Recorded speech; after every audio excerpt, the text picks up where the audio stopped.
बिस्मिल्लाहिर्रहमानिर्रहीम। अस्सलामुअलैकुम नाज़रीन, मैं हूं शहजाद मिर्ज़ा। आप देख रहे हैं हमारा यूट्यूब चैनल एक्सपोज न्यूज़। नाज़रीन, जैसे कि गुज़िश्ता हफ्ते से सोशल मीडिया पे भी और हुकूमती बयानात भी आ रहे थे, हैंडल्स की तरफ से भी बयान आ रहे थे कि जनाब परवेज़ मुशर्रफ को वापस पाकिस्तान लाया जाए और हम लाने को तैयार हैं और हमें कोई कबाहत नहीं है, वो पाकिस्तान आ जाएं, पाकिस्तान में आएँ, अपना इलाज वगैरह जो भी है वह यहाँ करें। मगर इसके पीछे इसका पस मंज़र क्या है? इसका पस मंज़र है चोर, इश्तिहारी, डाकू, मुजरिम नवाज शरीफ को वापस लाना। क्योंकि परवेज़ मुशर्रफ आएंगे तो लाजमी वो भी डाकू को भी लाया जाएगा, उसके केस ख़त्म किए जाएंगे, उस पर नाअहली की जो तलवार है वो ख़त्म की जाएगी। जब इन्होंने परवेज़ मुशर्रफ से रब्ता किया तो उसके जो उनके प्रिंसिपल सेक्रेटरी थे तारिक अज़ीज़ और उनकी बेगम जो हैं सबा मुशर्रफ ने रब्ता किया डॉक्टरों के साथ। जब इन्होंने उनसे रब्ता किया तो उन्होंने फिर डॉक्टरों से रब्ता किया यूएई में, वो एडमिट है हॉस्पिटल में। तो जब उन्होंने रब्ता किया डॉक्टरों से तो डॉक्टरों ने मना कर दिया, क्योंकि इनकी बात भी नहीं कर सकते, बात करते हुए इनकी सांस उखड़ जाती है। तो लिहाजा इनके लिए सफ़र ज़रूरी नहीं है। जबकि यूएई ने 777 बोइंग त्यारा, जिसमें एम्बुलेंस का सिस्टम पूरा बनाया गया था, कि पूरा सिस्टम अंदर तैयार किया गया था इनके लिए कि अगर मुशर्रफ साहब जाते हैं तो इस त्यारे में इनको ले जाएंगे। 100 डॉक्टर की टीम भी जाएगी और जो लवाजमात हैं वो भी होंगे सारे। तो बोइंग 777 यूएई की हुकूमत ने तैयार किया था इनके लिए तमाम सहूलियात के साथ। मगर डॉक्टर्स ने इन वक्त पे मना किया, जनाब ये नहीं जा सकते, बहुत कमज़ोर हो चुके हैं, इनकी आवाज़ और सांस उखड़ जाती है, बोल ज़्यादा नहीं सकते। और इतना लंबा सफ़र, 1.5-2 घंटे का सफ़र, तकरीबन 4-5 घंटे लग जाते हैं सफ़र में।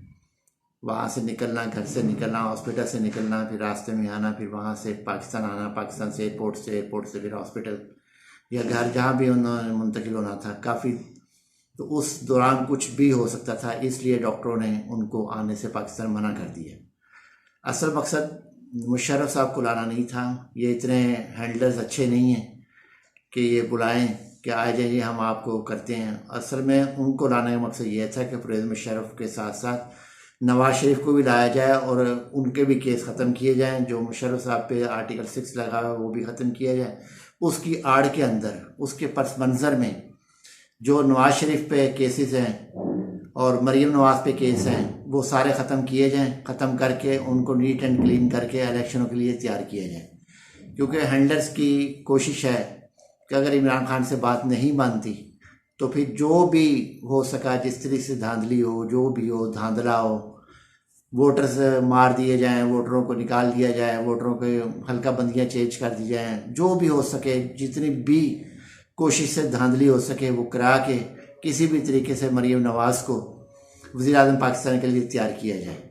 असल मकसद ये है कि वज़ीर आज़म मरीम नवाज़ को तैयार करना मकसद है। अगर इमरान खान नहीं आते, नहीं मानते इनकी बात, जैसे कि उन्होंने मुतालबा 2 दिन से 3 दिन से मुतालबा चल रहा है कि आप जो है ये मुतालबा वापस ले लें, साइफ़र का मुतालबा वापस ले लें, तहकीकात का मुतालबा वापस ले लें, कमीशन का मुतालबा वापस ले लें, तो हम